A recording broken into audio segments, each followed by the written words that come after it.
Tervepä terve.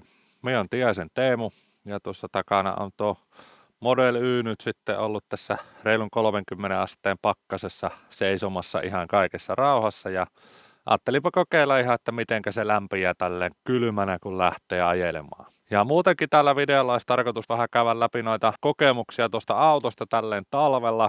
Tuossa kesällä teinkin jo videoita sekä niistä hyvistä että huonoista puolista ja siitä videoltahan tietysti joitakin asioita sekä unohtui, että sitten tietysti ei ollut vielä näitä talvikokemuksia, niin kerrataanpa niitä nyt sitten tässä, että tulee varmasti kattavasti käytyä auto-ominaisuudet läpi. Normaalisti tietysti niin kannattaisi esilämmittää ja tietysti kannattaisi olla piuhassa kiinni. No tällä hetkellä sähköhinta on varmaan lähemmäs 2 euroa kilowattitunnilta, niin en halunnut pitää piuhassa kiinni ja ihan testin vuoksi niin en nyt tällä kertaa myöskään esilämmittänyt autoa, että nähdään autenttisesti, miten se oikeasti tuossa lämpii. Tuossa kesällähän minä tein videon sekä roostasin noita auton huonoja puolia, että kävin läpi, miksi minä olen tuon auton ostanut. No tietysti ihan kaikkia ominaisuuksia vielä silloinkaan ollut kerinyt huomata, varsinkin näistä talviolosuhteista, minkä takia sitten tehdään tämmöinen täydentävä talvivideo vielä, että käydään varmasti kaikki auton hyvät ja huonot ominaisuudet läpi. Että mitenköhän tuolla takavedolla talvella sitten pärjää? Mennään katsomaan. No niin, kamerat on saatu kiinni ja tosiaan ajattelin, että tehdään semmonen kokeilu, että laitan navigoinnin menemään tuosta tuonne vaikkapa Lappeenrantaan ja katsotaan, että mitä se ehdottaa toivottavasti. Joo, tää on nyt sitten tätä Teslan navigaattori hienoutta, eli Lappeenrantahan kannattaa totta kai ajaa Joensuusta Kuopioon ja Mikkelin kautta. No, sentään se nyt ymmärti sen, minkä halusinkin, että se tuonne Joensuun laturille nyt sitten ehdottaa latausta. Eli lämmittää akkua nyt sitten sen, minkä pystyy tässä ennen kuin sinne asti keritään. Tämä ajomatkahan tosiaan aivan liian lyhkänen siihen nähden, että tuo akku pitäisi saada lämpimäksi ennen latausta. Mutta kokeillaan nyt, miten se latautuu. Ihan mielenkiinnosta. No käydään tosiaan ensin läpi vaikka niitä ominaisuuksia, mitkä jää niistä edellisistä videoista vielä mainitsematta. Vaikka laitoin kyllä osan sinne videon kuvauskenttään sitten heti sitä mukaan, kun on huomannut, että niitä puutteita siitä videolta unohtuu. Eli ensinnäkin navigaattorin käyttöliittymä on kyllä suomen kielellä, mutta puheopastus vain englanniksi. No, jos vähänkään englantia osaa, niin se tietysti ongelmallista on. Nämä pyyhkijät on todella mukavat, kun nämä lähtee tälleen, kun pistetään autopilotti päälle, niin täysin puhas tuulilasi ja pyyhkijät ravaa ja pakkasella kuulostaakin niin miellyttävältä. Niin, ajatus vähän katkesi, mutta tosiaan lähinnä se teiden lausuminen englannin kielellä näiden suomalaisten teiden, varsinkin missä on ääkkösiä ja ökkösiä, niin ei niistä taho oikein saada selvää, että mitä ne teiden nimet on, mihin se käskee aina milloinkin kääntyä. Että se tietysti jossain määrin häiritsee kyllä niissä puheopastuksissa. No sitten tuo, mikä tässä nytkin tehtiin, eli akun lämmityshän tässä autossa käynnistyy vain siten, että navigoidaan johonkin laturille, jonka tämä auto tietää. Ja tämä autohan ei todellakaan tiedä kaikkia latureita. Esimerkiksi tuossa kun vasta käytiin siinä edellisellä videolla Saksassa ajelemassa, niin törmättiin siihen, että koko Virossa ei ollut yhtään laturia, minkä tämä auto olisi tiennyt. Vaikka muista äpeistä niitä kyllä löytyy ihan kymmenittäin. Mutta yhdellekään laturille Virossa ei pysty tämän auton akkua lataamaan. Ja samalla se aiheuttaa sen, että sitten jos on joku sopiva matka, missä matkalla ei ole Teslan tietämiä latureita, esimerkiksi yksikään ABC-laturi ei ainakaan vielä en ole nähnyt tuolla Teslan navigaattorissa, niin se reittiehdotus ajattaa aina niiden latureiden kautta tietysti, mitä tämä Tesla itse tietää. Tämähän olisi tietenkin aika helppo korjata sillä, että laittaisi tänne nappulan, mistä saisi akulämmityksen päälle, mutta ei ole vielä toistaiseksi Tesla halunnut ja voineen vähän epäillä, että ei varmaan halua jatkossakaan. No sitten semmonen, mikä näistä ovista jäi mainitsematta, niin tosiaan myös tämä sisäpuolen avaus tapahtuu tämmöistä nappulasta, mikä on aika monessa ensikertalaisessa matkustajassa herättänyt ihmetystä, että mistä tämä oven saa auki. Siinä on myös mekaaninen avauskatkaisija, joka on piilotettu tähän käsikahvaan, mutta sitä saa käyttää Teslan ilmoituksen mukaan vaan hätätilassa. Sitten semmonen, mikä on itse asiassa tähän talviominaisuuteen aika olennaisesti liittyvä, eli tämän auton regen jarrutusta ei pysty säätämään. Niin sen takia en asiasta maininnutkaan, että itse tykkään siitä ja se on mun mielestä todella... Pyyhkijät. Se on mun mielestä todella hyvä toiminto kesällä, mutta sitten tälleen talvella varsinkin kun auto on pelkästään takavetoinen, niin se, että aina kun nostaa kaasulta jalan, pelkästään takapyörät lähtee jarruttamaan, niin ei tietysti ole ihan toivottua. No me itse esimerkiksi näen, että kyllä minä nyt tällä pärjään ihan hyvin liikenteessä tämmöisessä normaaliajossa ja tykkään siitä myös talvella, että se jarruttaa automaattisesti. Eli nythän minun ei tarvitse sitten jarrupolkimella jalkaa käyttää ollenkaan normaaliajossa. Mutta entäs sitten kun tulee semmonen yllättävä tilanne, että tulee tielle vaikka tuosta mettän puolelta joku hirvieläin ja täytyisi lähteä nopeasti sitä väistämään. Kuinka moni meistä siinä kohtaa muistaa, että nyt sitten kun minä nostan tämän kaasupolkimen ja jos vielä samaan aikaan teen väistöliikkeen siitä hirveän ohi, niin todennäköisesti perä lähtee alta tästä autosta. Niin luulenpa, että ei ihan kaikki. Jos jollakin ei ole minkäänlaista kokemusta tämmöisestä takavetoisen auton ajamisesta liukkaalla tiellä, niin en tiedä, onko tämä ihan paras vaihtoehto silloin. No sitten semmonen, mikä itse asiassa eilen ilmeni tuolla foorumilla, että Saksassa tehdyissä Model Y:ssä sellaiset on, mutta tässä Kiinan mallissa ei. Eli tuolta takakontista puuttuu sidontalenkkien paikat kokonaan. Sinne ei kuormaa pysty sitomaan käytännössä, kun sillä takanurkissa ei ole mitään, mihin sen kuorman sidonnan saisi kiinnitettyä. Kato, laittoi vakkari päälle eikä pyyhkijät pyyhkinyt. Sitten sellaisia asioita, mitä siinä aikaisemmassa videossa jo epäilin, mutta nyt sitten talvikeleillä niin ne epäilyt on niin sanotusti realisoitunut. Liittyy näihin ikkunoihin ja oviin. No ensinnäkin Teslalla on semmonen ihan näppärä, järkevä toiminto tässä, että kun nämä karmittomat ovet talvella saattaa tuosta ikkunan alareunasta jäätyä kiinni, niin tää ikkuna jää sentin verran suunnilleen alemmas talvella silloin kun auto on parkissa. Että kun tulet autolle, jos se ikkuna on jäätynyt kiinni, niin pystyt silti aukaisemaan oven, eikä se ota kiinni se ikkuna sitten tuonne tiivisteisiinsä vaikka sen aukaisee. No itellä ei ole vielä kertaakaan jäänyt tää ikkuna varsinaisesti jumiin asti jäähän, vaikka on se jonkun kerran ollut jäätynyt ja aika kovalla paukahuksella sitten irtoaa, kun tuota ovea tarjoaa avattavaksi. Tässähän on semmonen toki, että jos autoa esilämmittää, niin toki jossain vaiheessa nämä ikkunat sulaa, mutta ei ne tämmöisellä 30 asteen pakkasella esimerkiksi niin välttämättä hirveän nopeasti ainakaan sulaa, jos liene ollenkaan.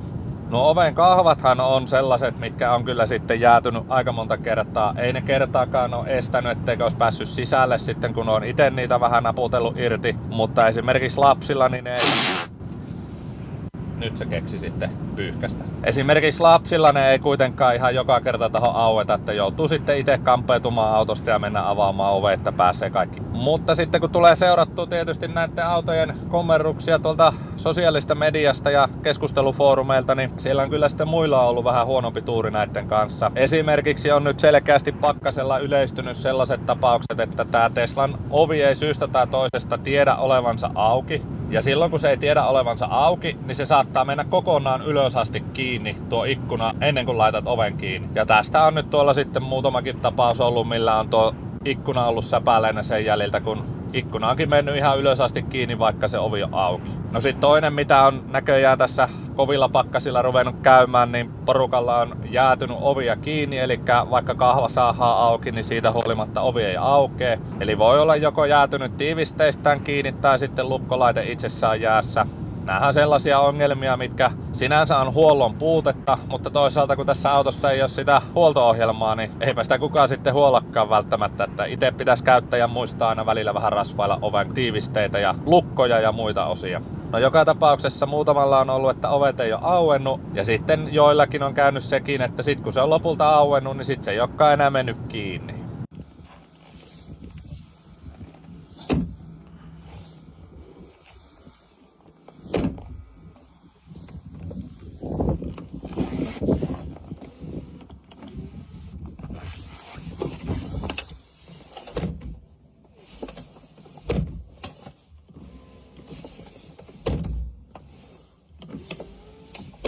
No nämä on tietysti tämmöisillä kovilla pakkaskeleillä varsinkin niin aika ikäviä tilanteita, että sitten jää kyllä lähtemättä kauppareissulle aika helposti, jos ei saa ovia kiinni tai auki. Myös tässä Model Y:ssä vaikuttaisi olevan osalla ongelmia myös lämpöpumppujen kanssa, on ihan särkynyt niitä lämpöpumppuja.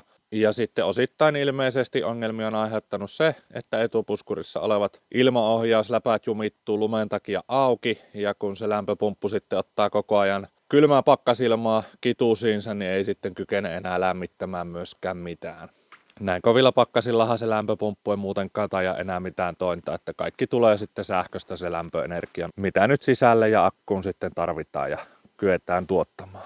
Ja sitten osalla on ajovaloumpiot kerännyt sisäpuolelleen kosteutta ja ne on sitten sen jälkeen jäätynyt, jolloin tietysti tämmöinen LED-valaisin, kun ei hirveästi lämmitä tuota umpioa, niin se kosteuden poissaaminen vaatii melkein, että se auto on aika pitkä aikaa lämpimässä tallissa. Ja melkein sen, että sinne umpioon on joku poistoreikä, minkä kautta se kosteus pääsee sieltä sitten poistumaan. Noissa foorumeilta löytyvissä postauksissa kannattaa muistaa, että näitä autojahan on Suomessa tässä vaiheessa jo tuhansia. Että sitä kautta, jos siellä nyt vaikka joitakin kymmeniäkin ihmisiä, joilla joku ongelma on, niin se on vielä prosentuaalisesti suhteellisen pieni määrä. No sitten siinä roustausvideossa otin kantaa siihen, että tässä autossa on ihan järjettömän leveät renkaat. Ja niinpä esimerkiksi itse päätin tähän talvirenkaiksi ostaa 225/60 R18 kitkarenkaat Nokian Hakka R5 SUV. On ollut tähän rengasvalintaan erittäin tyytyväinen ja nyt tässä joku viikko takaperin veljen kanssa tehtiin tällä minun autolla vähän rengastestejäkin. Kokeiltiin muun muassa auton alkuperäisille 19 tuuman vanteille asennettuja ihan uusia 255/45 R19 pyöriä eli sitä vakiokokoa. No sillä vakiorenkaalla oli esimerkiksi hiukan huonommat jarrutusmatkat kuin mitä tällä minun alla olevalla renkaalla, mutta täytyy tietysti muistaa, että näillä minun renkailla nyt on ajettu jo semmonen 8-10 000 kilometriä, että nämä nyt ei todellakaan enää uudet ole tässä vaiheessa. Mutta sitten esimerkiksi suuntavakaudessa niin huomasi kyllä ihan selkeä ero näiden omien ja sitten niiden vakiokokoisten renkaiden välillä, että kyllä ehdottoman tyytyväinen olin tähän omaan rengasvalintaan vielä sen koeajon jälkeenkin. No sitten toinen mitä siinä silloin testattiin, niin oli tämmönen 3 talvea ajettu vakiolevyinen rengas, mutta 18 tuuman koossa, eli 255, olisiko se ollut 60 R18. Sehän on pikkusen isompi kuin tää alkuperäinen halkasijaltaan, mutta kuitenkin alkuperäisen levyinen. Ja ne renkaat oli kyllä sitten jo jarrutustestissä esimerkiksi niin vaarallisen paljon huonommat kuin nämä minun alla olevat renkaat. Ne tuntui kaarreajossa koko ajan, ei uskaltanut kaikki mutkia ajan ihan normaalisti 80 tiellä 80 niin kuin näillä omilla pyörillä uskalti. Vaan niillä kyllä piti sitten ottaa pikkusen varovasti ja puottaa alle 60 parhaillaan nopeus, kun koko ajan tuntui, että perää hakee vähän irti ja milloin puskee ja milloin lähtee perää alta. Ja samaten kiihdytyksessä kyllä näkyy, että ei mitenkään ihan parhaat renkaat oo. Noita rengastestejä tullaan varmasti veljen kanssa jatkamaankin.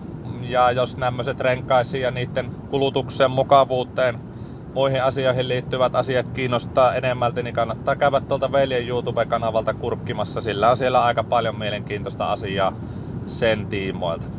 No sitten muita havaintoja, mitä tässä nyt talviominaisuuksista tehnyt, niin ensinnäkin minun mielestäni meille on ollut oikea valinta tämä takavetoinen Tesla Model Y. En ole vielä kertaakaan jäänyt tällä jumiin. Ei ole ollut mitään ongelmia, että tämä olisi niin kuin vetokyky tästä loppunut jossain kohtaa.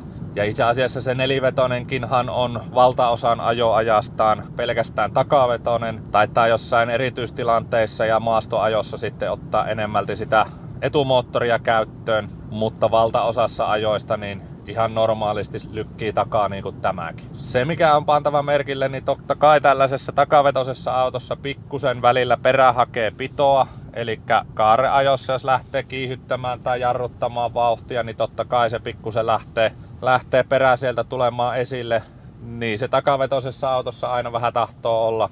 Jos ei sellaisesta tykkää eikä siihen halua tottua, niin sit kannattaa ostaa joku mieluummin etuvetoinen auto, ei välttämättä edes sitä nelivetoa, koska mitä on netistä lukenut, niin kyllä sekin tekee ihan samaa hommaa. No se mikä tässä talviajossa minun mielestä tässä takavetosessa on sitten selkeästi merkityksellisin ero tuohon nelivetoseen verrattuna, niin tässä kun on pelkästään taka-akselilla tuo paremman hyötysuhteen omaava sähkömoottori, mutta ei sitä huonompaa moottoria etuakselilla, niin tässä akun lämmitys kestää pidempään. Elikkä tässähän akkua lämmitetään tämmössä Teslassa siten, että se ajaa tuolta sähkömoottorin läpi pikkusen virheellisellä tahdistuksella sähköä ja sitä kautta se moottori lämpiää ja sitten se moottorin lämpö työnnetään tuonne akkuun jäähytysnesteen avulla. Ja tässä tietysti jos on vain yksi moottori, joka sitä lämpöä pystyy tuottamaan ja sekin vielä paremmalla hyötysuhteella toimiva, eli ei pysty samalla tavalla sitä lämpöä niin paljon tekemään, niin totta kai se sitten lämpenee hitaammin. Minkä lisäksi tuo LFP-akku, ainakin tää Kiinassa tehty, niin on vähän ilmeisesti grantumpi tuosta latauslämpötilastaan. No toisaalta en tiedä, onko tästä nyt hyvin usein mitään haittaa. Jos ajaa pidempää matkaa ja laittaa navigaattorin sen, että mihin haluaa, niin tää autohan sitten lämmittää sitä akkua tarpeellisen ajan. Tässä autossa se saattaa olla tunnin tai puolitoista tämmöisillä kovilla pakkasilla.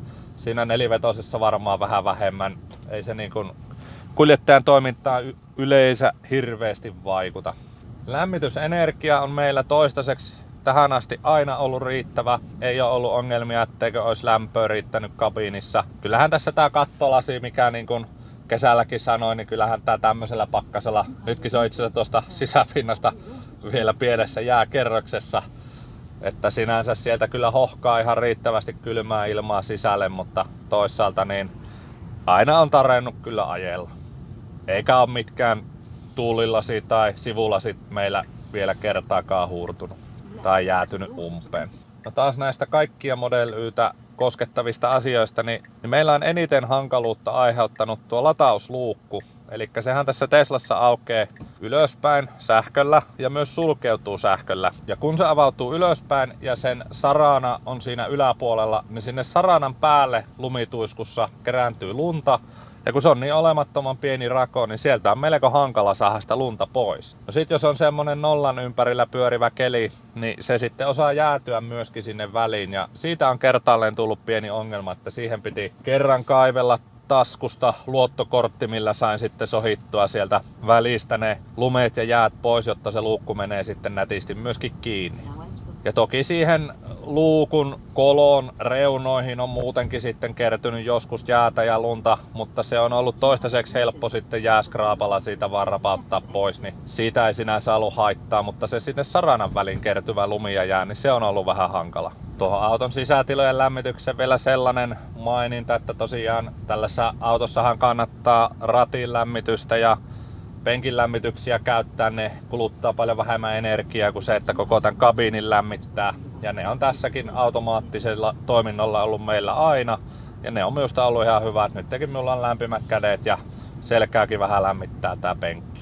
Ja alkaa tää itse autokin olla aika tarkkaan lämmin. No niin, ollaan Teslan laturilla, mutta laturi on tällä hetkellä varattuna. Näillä pakkasilla ja kalliin sähköaikana niin taitaa muutama muukin valita käydä mieluummin täällä julkisella laturilla latailemassa akkua kuin kotona melkein 2 € hinnalla. Joo, kylmällä akulla latausteho on kokonaista 8 kilowattia näin alkuun. Akkukin on kyllä ihan liian täynnä, 49% akkua, että en tämmöisellä varaustilalla pitäisikään mihinkään laturille vielä mennä.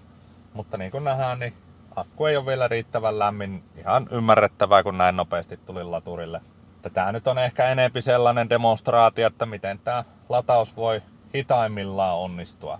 Jos muuten joku ihmetteli, että mitään varten minulla palaa täällä rengaspaineiden valvonta, niin johtuu ihan siitä, että pakkasessa laskee rengaspaineet niin alas, että sytyttää rengaspainevalvonta sitten häiriön, että onko renkaat puhki. No ei ne puhki ole, vaan pakkasessa tahtoo paineet vähän laskea. Joo, vastaan yleistä harhaluuloa, niin sähköautossa ei ole pakko latauksen aikana juoda kahvia eikä myöskään välttämättä siinä pidellä sitä pistoolia autossa kiinni, joten kävin itsekin tuossa latauksen aikana vähän pyörähtämässä Joensuun keskustassa. Suomen talvi on vähän kylmä, mutta mukava mennä tuonne lämpimään autoon jatkamaan matkaa. Joku asia on roostauksen jäljiltä mennyt eteenpäinkin. Pysäköintikamera tai tutkasysteemi, miten sitä haluaa kutsua, kun siinä ei tutkija ole, niin tämä on kyllä kehittynyt ihan kummasti päivityksessä. Voi katsella eri suuntiin, missä on autoja ja niin edelleen. Tää on ihan hyvä homma. Mutta joo, siinäpä näitä Teslan talvikokemuksia ja edelleen ollaan tyytyväisiä autoon. Totta kai siinä on rajoitteensa, mutta jos niiden kanssa nyt ymmärretään jo etukäteen vähän niitä selvitellä ja tiedostaa ne jo hankkiessa ja aina reissuun lähtiessä, niin eipä tuota siitä huolimatta, vaikka meilläkin polttomoottoriauto on toisena pihassa, niin ei sillä kyllä tulisi mieleen mihinkään reissuun lähteä, jos ei ole ihan pakko. Tälläkin viikolla näillä kovilla pakkasilla se oli kyllä pakko käynnistää, kun Anopin polttomoottoriauto ei lähtenyt käyntiin, niin meidän rottelo onneksi lähti, niin pääsi Anoppi sillä sitten käymään asioillaan ja käytiin sitten eilen sähköautolla hakemassa Anopin autoon uusi akku, jotta pääsi sitten tänään sillä vuorostaa omille asioilleen. Kiitos kun katsoit videon ja jos koet, että näistä talvikokemuksista oli autovalinnassa sinulle hyötyä, niin tuosta videon kuvauksesta löytyy minun referral-linkki, jonka kautta voit auton tilata. Saat siitä sekä itse että minä sitten aina vaihtelevasti jonkunlaisia bonuksia, niin kannattaa sen kautta käydä auto tilaamassa. Ja jos tällaiset Teslaan ja sähköautoiluun liittyvät videot kiinnostaa jatkossakin, niin laita ihmeessä kanavan tilauksessa. Kiitos!